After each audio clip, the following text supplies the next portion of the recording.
Hello everyone! Ayan, so matagal-tagal ako hindi nagva-vlog. So for today's video, magva-vlog tayo. Ayan, on the way na kami papunta ng NAIA Terminal 2 kasi pupunta kami ng Singapore. Charis. Hindi, pupunta lang kami ng... Kalimutan ko kung saan kami pupunta, pero pupunta lang kami ng Cebu. Yes, first time ko sa Cebu, guys. So, ayan, before anything after na mag-check-in, kumain muna kami sa loob. Ayan, then, model-model, Diyos ko, ang dami conference dito, ang dami nakatingin sa akin. Para silang ngayon nang nakakita ng Diyos, kala na talaga si Ann Curtis.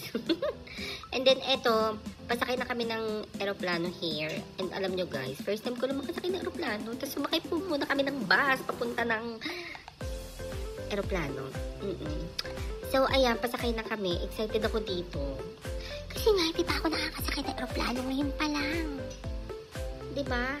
Ayan, kaya yung mga friends ko ay super supportive. Sabi nila, videohan mo si Sydney ha. Pag sasakay siya sa aeroplano kasi nga first time. Ay, nakabidyo sa akin si Madam Joy. Ayan, nakabidyo sa kasi nga. First time ko. Dahil nga first time ng person, nagkamali pa kami sa bintana. Yung F ay dapat, katabi ko talaga dapat yung bintana.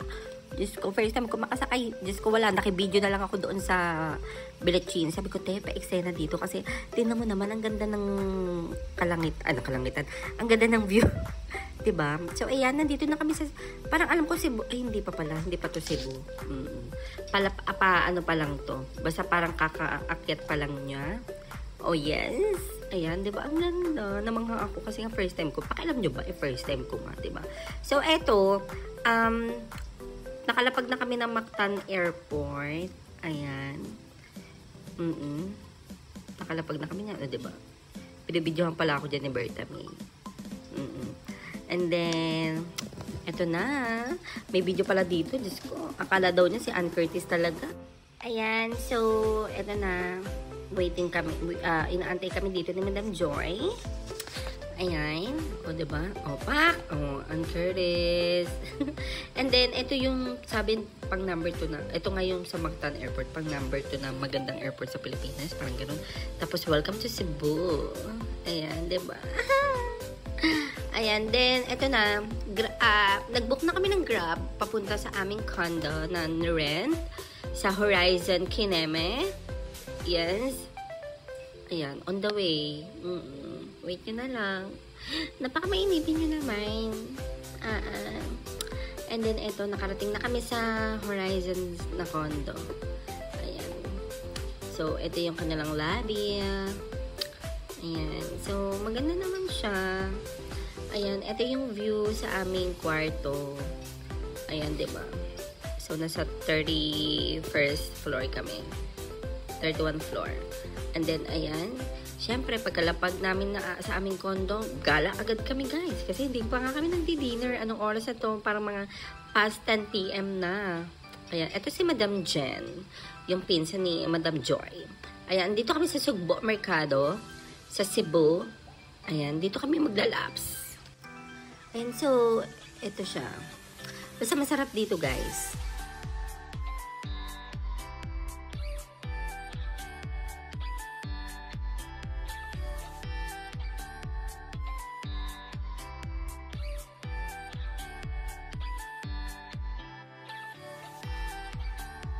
Tapos, grabe itong halo-halo na to guys. As in, super sarap niya. Mura lang siya guys. Parang nasa 80 pesos lang. Tapos, hindi siya parang yellow. Parang hindi siya yellow. Parang, alam mo yung kinakain mo, parang ice cream, ganun. Then, ayan. Then, after namin mag-laps, uwi na ulit kami. Papunta sa aming nirent na condo. Ayan. Tapos, Diyos ko, may naghahabulang pang babae at foreign eh. Diyos ko, alam nyo, nakakaloka ng kwento na yan. Diyos ko, talaga. Hindi makagandahan talaga yung girl. Charis! Kasi may kasama yung may kasama siya na bading, yung babae. Tapos alam nyo ba, hinalikan ng foreigner, yung Becky. Diyos ko. Ang guwapo pa naman ng foreigner. Then, ayan, after, lakad-lakad pa rin kami. Kasi nga, kailangan magpababa ng kinain ng mga bakla. Diba? Kasi nga, busog na busog ang mga bakla. So, kailangan talaga mag-laps ng bongga. So, ito, kinabukasan, ito na. Ayan. Ito yung view. Yes, kasi nga, good morning, ganun. Then, ito, papunta na kami ng Simala Church. Ito yung sa on the way. Grabe, no? Ang ganda pala nitong ano tawag dito? Silex ba? Basta, I don't know. Basta yun na yun. Ang ganda pala niya talaga sa personal. Ang taas niya in fairness. And then, eto, hindi naman dumaan.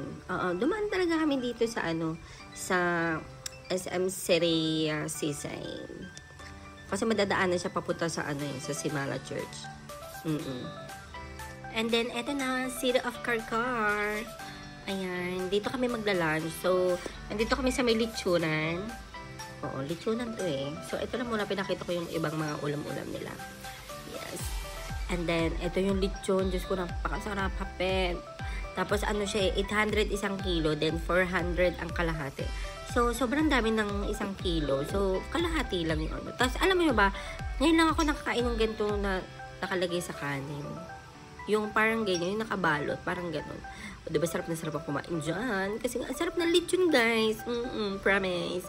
And then, after namin mag-laps, ayan, siyempre, on the way na talaga kami, papunta sa Simala Church. Na ilang beses kami naligaw. So, eto, we're here na. Ayan. Kasi eto talaga din yung parang sinabi namin na pupunta talaga kami. Kaya kailangan talaga matupad siya. Kasi napakaganda. As in, sobrang ganda ng simbahan na to. Oo, promise. Kaya sa mga gustong pumunta ng Cebu, puntahan nyo rin to. Medyo malayo, pero worth it naman. Kasi yung biyahe namin ay for parang almost 2 hours mahigit. Parang ganun. And then, ito yung sa loob niya. Ayan. Diba? Ang ganda. Kasi sabi nila, naghihimala daw dito. So, ayun, nag-wish lang ako kay Mama Mary. And then, ayan, nagsindi kami ng kandila. Alam niyo, bibili sana ako ng red na candle. Para sa love. Kasi hindi na. Alam na ni Lord yung pangangailangan ko. Tsaka, kung ibibigay ni Lord, diba? Ayan. So, nag-pray lang ako dyan. And then, ayan. Diba, ang ganda niya. Para siyang palasyo, promise. Sobrang ganda. Diba? Actually, hindi pa siya tapos. Ginagawa pa rin siya eh. And then, ayan. Nasa sasakyan na kami. Then, si Berta kumakain ng mangga. Ayan, sarap na sarap siya dyan. Kasi may alamang. Diba? Pati ako nangangasim. And then, eto. On the way na kami, papunta ng Temple of Leia. Yes. Napakatagal ang biyahe. Almost 3 hours ata kami. Grabe yung dinaanan namin. Napakadaming traffic lights kung alam nyo lang. Diyos ko. Ayan no. Tapos kinabukasan, dadaan kami dyan! Papuntang airport. Ayan. So, diba, ang tagal ng video. Bilisan mo na kaya. So, eto na. Ayan na. Nakarating na kami dito sa Temple of Leia. Diba, medyo madilim na nakarating kami. Ano oras kami umalis ng Simala Church? Parang mga 2:30. Nakarating kami dito ng past 6 p.m. na. Ayan. So, eto siya. Ganito siya. Ayan. Sobrang ganda niya, guys. As in, grabe. Ayan, no. Siyempre, for the aura, ang person. Pak. Oh, tapos, aura pa yan ulit. Ganun. Pak. Sino ka dyan? Diba? Ayan. Welcome to Temple of Leia. Ganun. So, ayan. Siyempre, papasok tayo sa loob. Siyempre, for the walking ang person. Ang dami foreigner dito. Kala nyo ba? Ayan. Grabe nung sobrang yaman nila Ellen Adarna. Kasi kina Ellen Adarna tong Temple of Leia. Tapos, pag pumasok tayo sa loob, makikita nyo yung lola niya. Parang may malaking rebulto yung lola niya. Napakaganda rin ng lola niya, promise. Tapos, basta itutour ko kayo.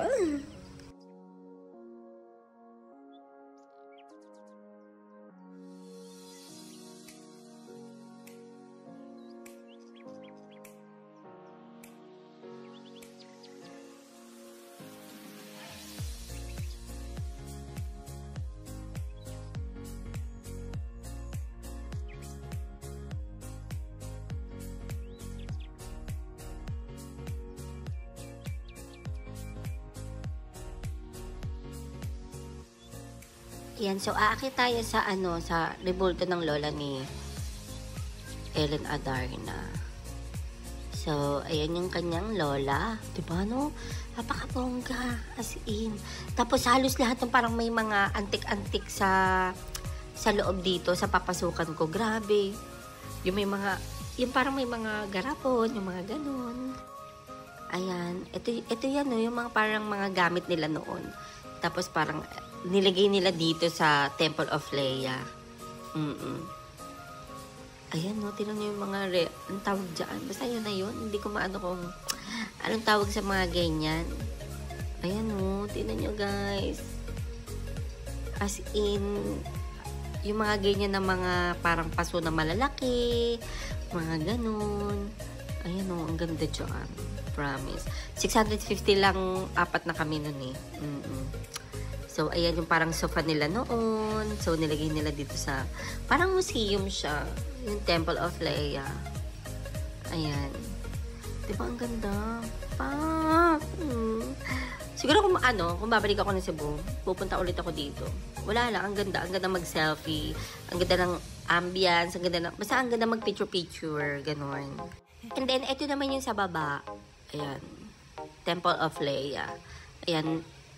Actually, parang hindi pa talaga siya tapos kasi hindi pa nakalagay itong mga picture nung lolo at lola nila Ellen Adarna. So, ayan, hindi pa talaga siya total tapos. Ayan, ganyan pa siya. Parang ang dami pang ilalagay. Yes.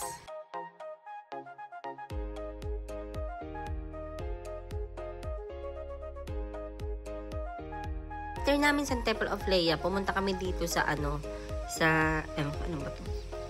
Ano to? May basta ano siya ng puro wine. Napakadaming wine. Picture-picture lang kami dito. Para siyang may entrance na 100. Pero magagamit mo naman yung 100 pesos kung may gusto kang bilhin sa loob. Parang ganon. Ayan o. Tapos may tatawag sa aking foreigner dyan. Tingnan nyo. Hello? Tingnan mo o diba arte? And then ayan, yung ice cream nila na 150 pesos. Wala lang. Binigyan ko lang. Hindi naman ako bumili. And then, ito, malapit to sa condo namin. Itong pungko-pungko sa Puente. So, first time ko lang kumain dito, guys. And then, ganito siya, oh. Ayan, nakalagay sa ganyan. Tapos, kukuha ka lang kung anong gusto mo. Ganon-ganon. So, yung kinuha ko dyan, yung parang pork na ano. Tapos, yung lumpiang gulay. Mura lang siya. Then, kinabukasan, ayan, August 18, pumunta kami ng SM Series Seaside. Kasi dito kami manonood ng sine yesterday. Ayan, sa third floor daw kasi, sa second floor daw kasi yung ano ng sine. And then, ito lang yung anuhan ko. Kasi yung bawal lang mag-video sa loob, diba? So, ito lang. Bawal lang mahaba. Baka ma-eme tayo. So, ayan, pumunta kami sa Sky Park after namin manood ng Seni. Ang ganda dito, no? Yung SM parang may garden kinemerot. Tapos, para siyang playground. Ang daming bagets, gano'n. Ang daming naglalaro, ganyan. And then, ayun, after namin dito sa SM Series Seaside, syempre, ayan, going to airport na tayo. At dito nga kami dumaan. Diyos ko, my God. Dito kami pinadaan ng taxi. Ayan, syempre, may bayad siya na 90 pesos sa toll. Pero kere lang, no? Diba? At least nakadaan ako dito. Kasi dati parang nakikita ko lang, kaya naman makakadaan dyan. Parang malabo naman makapunta ko na Cebu. Parang ganun. And then, ayun nga. Nag-enjoy naman ako dito sa Cebu. 'Di ba? Hindi nga lang tayo na nagkaroon ng fantasy. Charis! Ayan. Oo, ang ganda. Maganda siya, promise. Parang feeling mo parang sa ibang bansa ka. Parang ganun na eksena. Tapos, ayan. Pagkapunta namin ng airport, eto na nga. Nagko-computer na kami ng ambagan and magbablakan na. Charis! Hindi na alam, binibidyoan ko sila. Ayan, total, kung magkano yung nakuha, yung mga ganyan-ganyan, magkano yung hatian, yung parang ganun. O, diba? O, eto kay Robert, eto kay Jen, eto sa akin, ganan! Ba, kung gusto nyo umutang kay Madam, umutang kayo, may lending sila. Charis!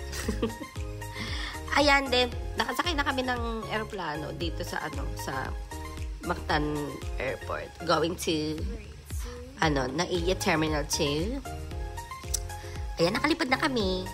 Yes, 'di ba? Sa may bintana na ako nito, hindi na ako papayag na wala ako sa bintana. Kasi ang first time ko sumakay sa aeroplano. Tapos wala ako sa tabi ng bintana.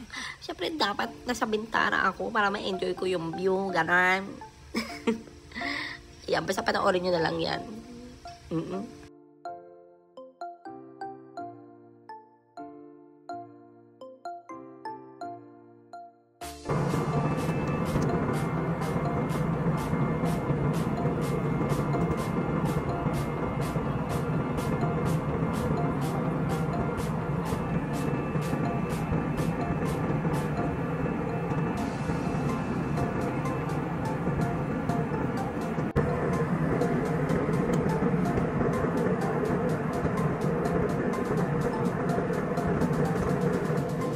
Nakatulog ako nito sa sa eroplano. E di, yung pagising ko, andito na tayo sa Manila. Yes, nasa Manila na kami nito.